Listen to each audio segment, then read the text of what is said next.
Estimados estudiantes, un saludo cordial. Bienvenidos al curso de Sociología de la Comunicación. Soy Carol Rodríguez, su docente a cargo. Hoy tendremos nuestra primera sesión, la sociología. Para esto, les pediré visualizar estas tres portadas de los principales periódicos de nuestro país. El peruano. Inmovilización social obligatoria desde las 16 horas en 5 regiones. El comercio. Orden de inmovilización se adelanta a 6 p.m. desde hoy. La República. AFP. Autorizan retiro de 2.000 soles. Genial. Pensemos por un momento qué tienen en común estas portadas de los principales diarios de nuestro país.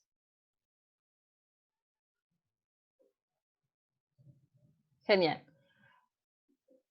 Muchos me dirán, Miss, lo que tienen en común es que estos diarios están tomando las cuestiones más importantes, lo que está pasando, lo más relevante que está pasando en nuestro país, lo calientito, la pepa, ¿cierto? En ciencia de la comunicación, el término usado.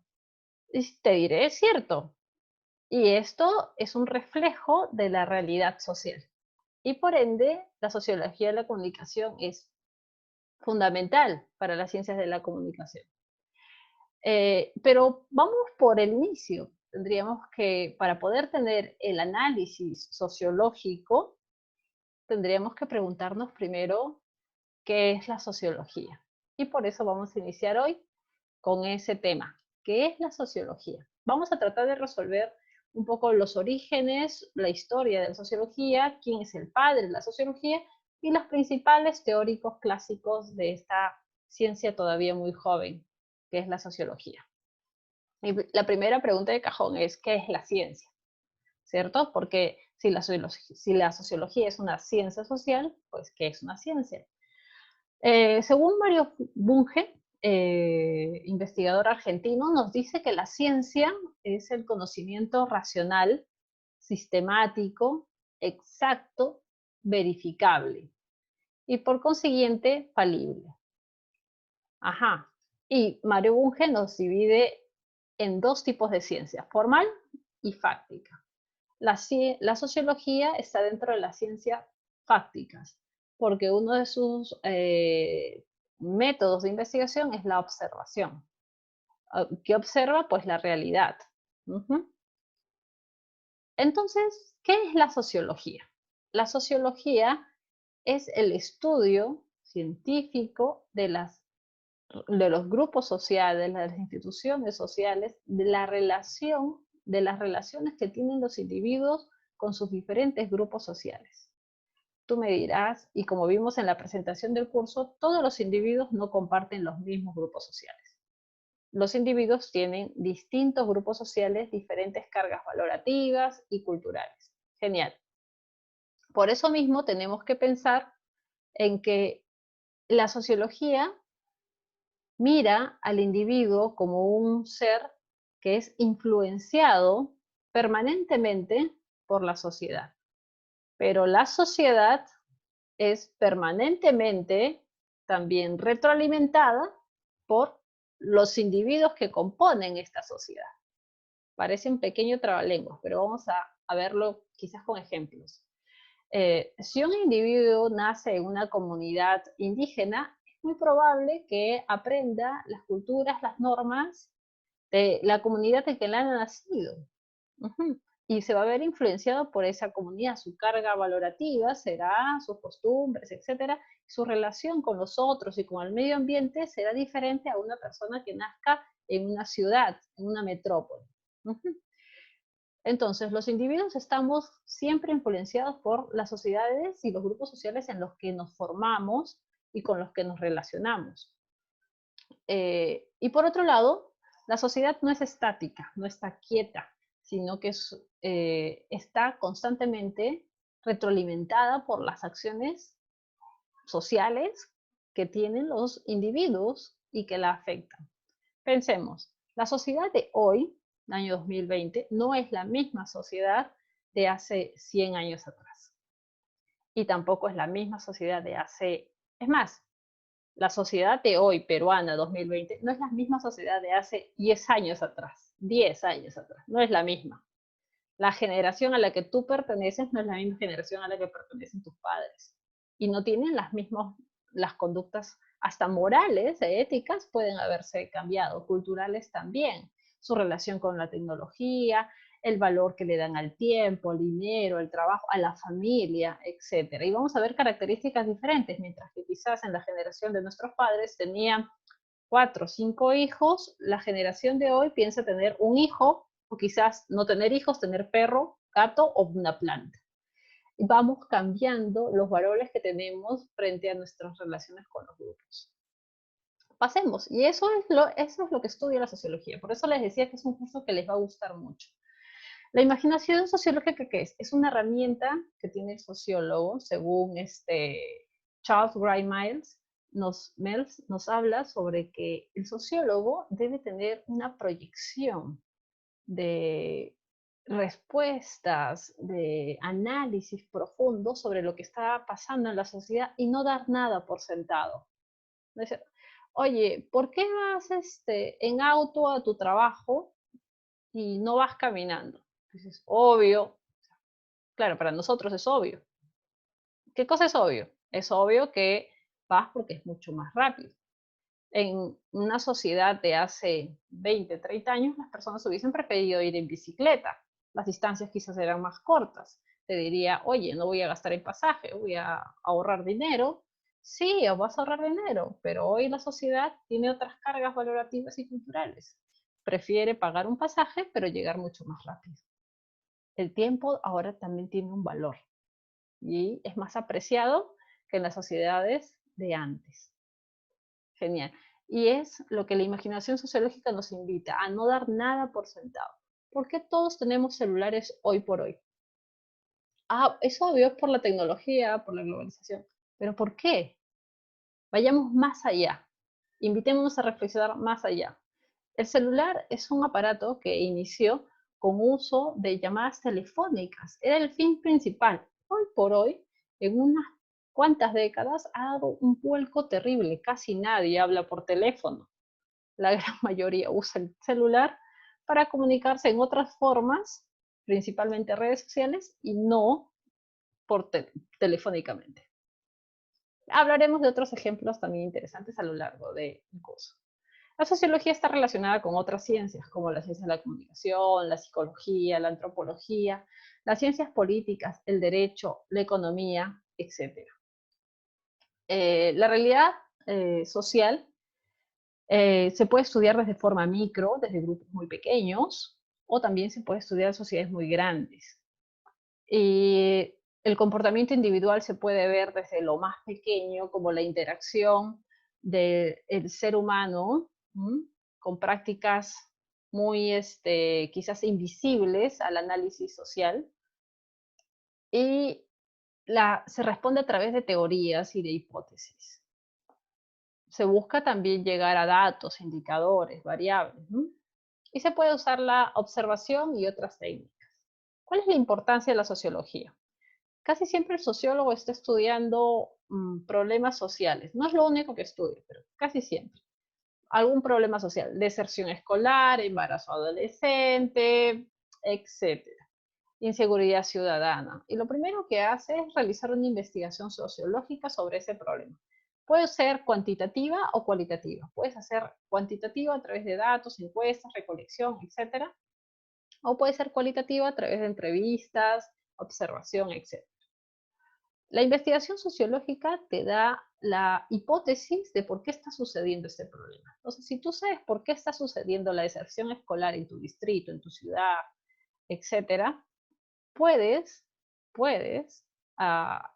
quizás tener la propuesta de una solución o de un proyecto social. Los sociólogos también diseñamos proyectos sociales y políticas sociales para solucionar estos problemas sociales que aquejan a la sociedad. Obviamente esto no es fácil contarlo, pero es muy complejo. El origen y la evolución de la sociología. Bueno, para ir un poco al origen, vamos a ir a la historia, que es muy válida. La historia se divide en prehistoria e historia. Y el hecho que los divide es la invención de la escritura 3000 años antes de Cristo. La etapa que nos interesa aquí es la historia, que tiene 4 edades: la antigua, la media, la moderna y la contemporánea. Y de las 4 edades nos interesa la edad moderna, porque es en esta edad en la que suceden y se dan hechos que van a marcar y revolucionar lo que hasta ahora seguimos viviendo. La edad moderna, que se inicia con el descubrimiento de América, ¿no? 1492, y termina en 1789 con la Revolución Francesa. Y la edad contemporánea, que la vivimos hasta la actualidad. ¿Cuáles son los antecedentes de la sociología? Antes de que nazca, ¿hubieron personas que se interesaron por el estudio y el comportamiento social? Sí, claro que sí. Hubieron muchos, desde la eh, edad antigua, con la cultura grecia, como Platón, Aristóteles, estaban preguntándose cuál era, pues, la sociedad ideal, el comportamiento ideal de los seres humanos para que puedan vivir, pues, en paz, en felicidad, ¿no? La felicidad que tanto le interesaba a Aristóteles. En la edad ya más media tenemos a San Agustín, ¿no? Tenemos también a Santo Tomás de Aquino y también podemos tener a Maquiavelo, ¿no? Famoso príncipe. Entonces hemos tenido figuras importantes a lo largo de la historia preocupados del comportamiento social de los individuos y cómo nos relacionamos. Pero no es esta recién un hecho importante en la historia que van a surgir las ciencias como la sociología. La imagen que vemos aquí representa la ilustración. La ilustración es un proceso que se da en la Edad Moderna, un conjunto de intelectuales que criticaban el estado de las cosas de la actualidad, en ese momento, y pudieron generar cambios en el pensamiento, en las formas de gobierno, en las formas legales, en las formas de cómo se concebía al ser humano, cómo se concebía la deidad, cómo se concebía a la autoridad, al rey. ¿M? Y un poco la crítica hacia eso. Ahí tenemos a Rousseau, a Voltaire, tenemos a Diderot, etcétera, de pensadores franceses. Luego de la Ilustración, uno de los principales resultados fue la Revolución Industrial. Nada en el mundo volvió a ser igual después de la Revolución Industrial. La imagen que vemos aquí es de más o menos 1750, trata de representar eso, que es la Revolución Industrial, la máquina de vapor. Las personas y sus formas de relacionarse cambian totalmente. Desde lo rural pasa a lo urbano, se crean las ciudades, hay más densidad poblacional, existen cambios drásticos en la economía, ya la economía ya no es basada en la tierra, sino basada ahora en las industrias. Para eso también se empiezan a cambiar los sistemas de gobierno, ¿no? El nepotismo, etcétera, a gobiernos que sean mucho más amistosos con estas nuevas formas que son las industrias y que puedan impulsar el desarrollo y el progreso de esto que traía la ciencia y la tecnología. Y todo esto acabó en 1789 con la Gran Revolución Francesa, con la toma de la Bastilla.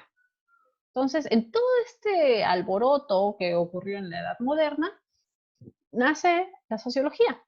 Este señor que vemos aquí es Augusto Comte. Él se empieza, no es el único, obviamente.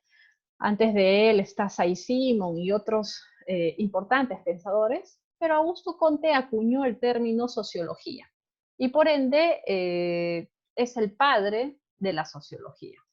Él empezó a estudiar estos cambios que habían, cambios dramáticos y totalmente diametrales que hubieron a partir de la Ilustración, la Revolución Industrial y la Revolución Francesa, y a explicar por qué el comportamiento de los seres humanos estaba cambiando y la relación con todo lo que ellos conocían estaba cambiando totalmente. Pero Augusto Comte no es el único, tenemos como sociólogos clásicos a Emilio Durkheim, el francés, que hizo el estudio sobre la división del trabajo social y también un estudio muy importante sobre el suicidio. Es un estudio vital para la sociología porque le da un espacio propio a la sociología como ciencia, diferenciándola de la psicología. Tenemos al lado inferior derecho a Karl Marx o Carlos Marx, del cual sale la doctrina del marxismo, muy conocido en el mundo por sus aportes en economía, historia y filosofía. Karl Marx publicó junto con su compañero Federico Engels el Manifiesto Comunista y también su libro cumbre, que es El Capital. Tenemos a Max Weber arriba, también importante sociólogo con su enfoque interpretativo, sus libros sobre ética protestante, la racionalización, y también tenemos sus aportes sobre el espíritu del capitalismo, en las cuales discute con Carlos Marx sobre el capitalismo y el sistema capitalista. Entonces, los invito a seguir viendo los videos de las sesiones y a cumplir con las tareas indicadas. Espero que la clase haya sido de su agrado. Nos vemos y les dejo indicaciones para las tareas. Tienen que, por favor, leer el material informativo, luego responder el foro, que es una pregunta, responderlo rápidamente. Tenemos un video reunión. La hora está indicada en el anuncio que les he enviado. Por favor, vamos a tener en este video reunión un trabajo práctico, para lo cual les pido tener a la mano 2 dispositivos, es decir, pueden tener o 2 laptops o 2 PCs, o pueden ser 2 celulares también. Si ustedes solo tienen uno, podrían pedirle por unos 15 o 10 minutos prestado a un familiar en sus casas. Por favor, tengan en cuenta las baterías que estén cargados para poder hacer el trabajo práctico, que será breve, no será por mucho tiempo. Que les vaya muy bien, nos vemos en la próxima sesión.